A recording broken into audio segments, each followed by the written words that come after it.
जय श्री कृष्ण दोस्तों। सभी धर्मों में अनेकों कुरीतियाँ प्रचलित हैं और हिंदू धर्म में भी ऐसे ही अनेकों कुरीतियाँ प्रचलित हैं जिनका कोई भी तर्क मौजूद नहीं है, लेकिन फिर भी वर्तमान में भी वह जारी हैं।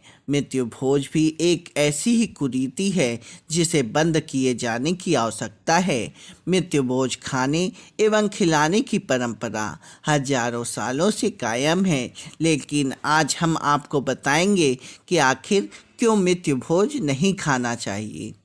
दोस्तों, हिंदू धर्म में 16 संस्कार बनाए गए हैं, जिसमें प्रथम संस्कार गर्भधान एवं अंतिम तथा 16वां संस्कार अंतोष्टि है।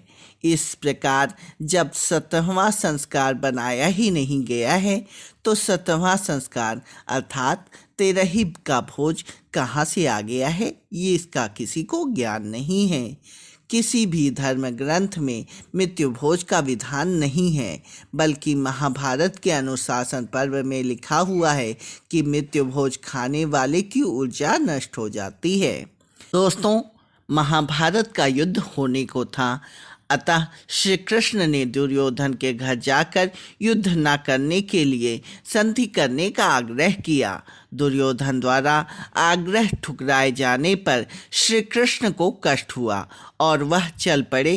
तो दुर्योधन द्वारा श्री कृष्ण को भोजन करने का आग्रह करने पर तब श्री कृष्ण ने कहा, संप्रीति भोज्यानि आपदा भोज्यानि व पुनः, अर्थात जब खिलाने वाले का मन प्रसन्न हो और खाने वाले का मन प्रसन्न हो तभी भोजन करना चाहिए।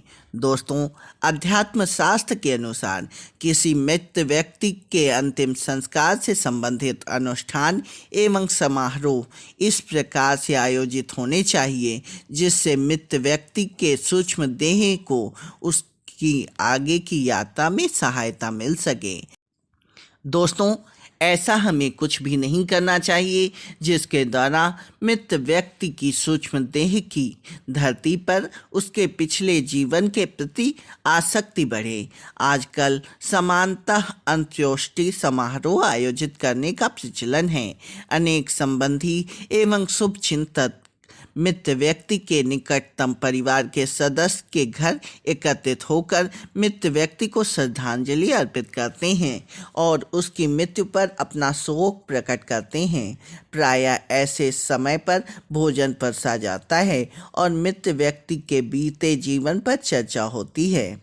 दोस्तों, अध्यात्म शास्त्र की दृष्टि से यह इसमें सहभागी लोग एवं मृत व्यक्ति की सूक्ष्म देह के लिए अत्यंत हानिकारक हो सकता है।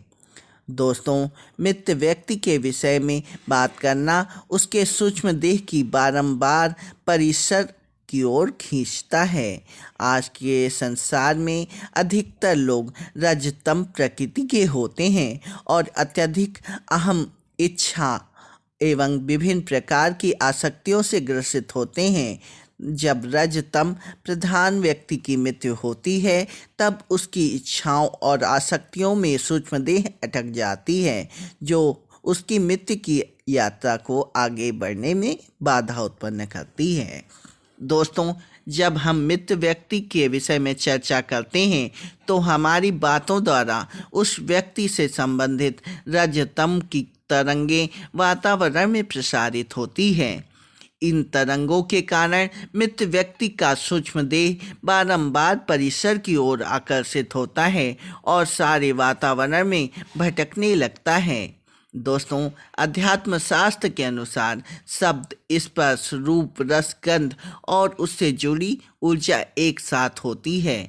यहाँ शब्द का तात्पर्य मृत व्यक्ति के नाम और रूप का तात्पर्य मृत व्यक्ति की सूक्ष्म देह से है।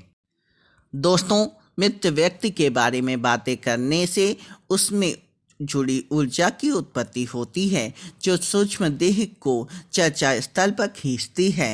अब प्रश्न यह उत्पन्न होता है कि आध्यात्मिक दृष्टि से मृत व्यक्ति के प्रति अपनी श्रद्धा अर्पण करने की सही विधि क्या है। तो दोस्तों, मृत व्यक्ति के प्रति श्रद्धा एवं शोक इस प्रकार से व्यक्त करना चाहिए जिससे परिसर में पहले से ही व्याप्त रजतम के तत्वों में अधिक वृद्धि ना हो। दोस्तों, इसके साथ ही हमें ऐसा कुछ भी नहीं करना चाहिए जो मृत व्यक्ति की सूक्ष्म देह को पुनः धरती की ओर खींचे। इसलिए एकत्रित जन समुदाय को मृत व्यक्ति के बारे में ऊंचे स्वर में और विस्तार पूर्वक चर्चा करने को टालना चाहिए। मृत व्यक्ति के बारे में चर्चा करने के स्थान पर हमें अंतिम संस्कार से लौटते समय अंतर्मुख ही रहना चाहिए।